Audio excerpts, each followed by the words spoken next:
আর দীর্ঘ লাইন নয়, স্মার্টফোনেই হবে বায়োমেট্রিকের কাজ। নির্দিষ্ট সময়ের মধ্যেই ভর্তুকিযোগ্য রান্নার গ্যাসের গ্রাহকদের বায়োমেট্রিক তথ্য যুক্ত করার নির্দেশ দিয়েছিল কেন্দ্রীয় সরকার।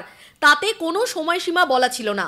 তবে গ্যাস ডিলার বা বিক্রেতাদের দাবি, তেল সংস্থাগুলি 31শে ডিসেম্বরের মধ্যে ডিস্ট্রিবিউটরদের এই কাজ সারতে বলেছে। তবে গ্রাহকদের বায়োমেট্রিক তথ্য সংযুক্তিকরণের ক্ষেত্রে উঠেছে একাধিক অভিযোগ। কখনো বহুক্ষণ লাইনে দাঁড়িয়ে কাজ হচ্ছে না, অভিযোগ সার্ভার বসে যাচ্ছে, বারবার গ্যাসের দোকানে ছুটতে হচ্ছে, ফলে হয়রানি পোহাতে হচ্ছে গ্রাহকদের। এমনকি গ্রাহকদের ক্ষোভ, কোথাও কোথাও আবার এই পরিষেবার জন্য দিতে হচ্ছে টাকাও। তবে টাকার অঙ্কটা এক এক জায়গায় এক এক রকম। এই পরিস্থিতিতে বাড়িতে বসেই কিভাবে আধার তথ্য যাচাই করা যাবে তা নিয়েই আলোচনা করা হলো আজকের এই প্রতিবেদনে। গত 18ই আগস্ট তেল ও গ্যাস মন্ত্রক, ইন্ডিয়ান অয়েল, ভারত পেট্রোলিয়াম ও হিন্দুস্তান পেট্রোলিয়ামের কর্ণধারদের চিঠি দেয় কেন্দ্র, যেখানে নির্দিষ্ট সময়ের মধ্যে ভর্তুকিযোগ্য সব 14.2 কেজি সিলিন্ডারের গ্রাহকদের বায়োমেট্রিক তথ্যের মাধ্যমে আধার যাচাই করার কথা বলা হয়। কেন্দ্রের তরফেও নির্দেশিকা জারি করা হয়। তেল সংস্থাগুলি বিক্রেতাদের জন্য 31শে ডিসেম্বরের সময়সীমা বেঁধে দিলেও গ্রাহকদের সরাসরি কিছু জানানো হয়নি।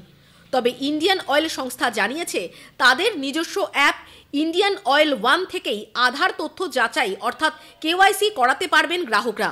ইন্ডিয়ান অয়েল অ্যাপটির পাশাপাশি ভারত সরকারের আধার ফেসরেট অ্যাপটি ডাউনলোড করে তাতে মাই প্রোফাইলে ক্লিক করতে হবে।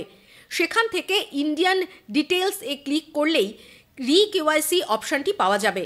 সেখান থেকেই তথ্য যাচাই এবং বায়োমেট্রিক তথ্য দেওয়ার কাজ করতে পারবে গ্রাহকরা।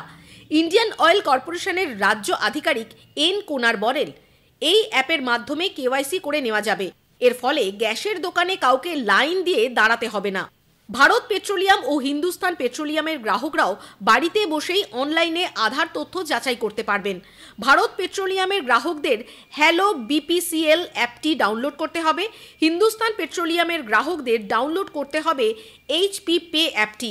এছাড়াও আধার ফেসরেট অ্যাপটি থাকতে হবে বায়োমেট্রিক তথ্য দেওয়ার জন্য। Bureau report, EVM news.